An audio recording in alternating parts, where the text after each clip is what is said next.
Welcome नाज़रीन दी Pakistan daily के साथ कमरुज़्ज़मान भट्टी आपकी खिदमत में हाज़िर है। पंजाब असम्बली से इस वक्त ताज़ा तरीन खबर ये है कि गवर्नर पंजाब ने पंजाब असम्बली का ये 40वां इजलास जो है हुकूमत की दरख्वास्त पर जो है वो बर्खास्त कर दिया। हुकूमत ने गवर्नर पंजाब से रिक्वेस्ट की थी कि इस वक्त पंजाब असम्बली के अंदर बजट को प्रेजेंट करने के हवाले से हुकूमत को खासी मुश्किलात का सामना है।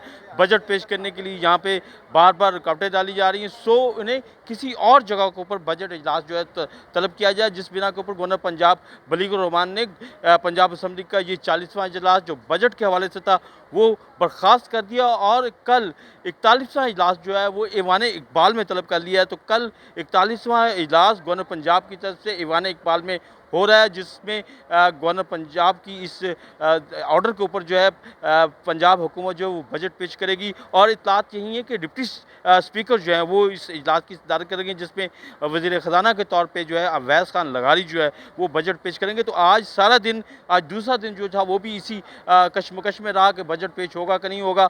और तमाम ऑप्शन इस्तेमाल करने के बाद बिलाखिर हुकूमत ने इस चीज़ को फैसला किया कि यहाँ पे इजलास करने की बजाय किसी और जगह किया जाए। अगरचे दूसरी तरफ अपोजिशन की तरफ से और दीगर जो हुकूमती लोग थे, जिगर जो लोग थे स्पीकर की लॉबी के, उन्होंने इस दौरान ये कोशिश की कि ये इजलास अंदर हो और उन्होंने ये इतलात भी चलाई, लोगों को भी बुलाया। लेकिन ये जो थी ये एक आप कह सकते हैं कि इनकी तरफ से कैमोफ्लेज था, क्योंकि हुकूमत डिसीजन कर चुकी थी कि यहाँ पे इजलास मुमकिन नहीं है, यहाँ पे बजट इजलास मुमकिन नहीं, इसलिए किसी और जगह किया जाए। सो गवर्नर पंजाब ने बलीगुर रहमान ने नया इजलास जो है 41वां इजलास ईवान इकबाल में तलब किया। कल ये इजलास हो रहा है।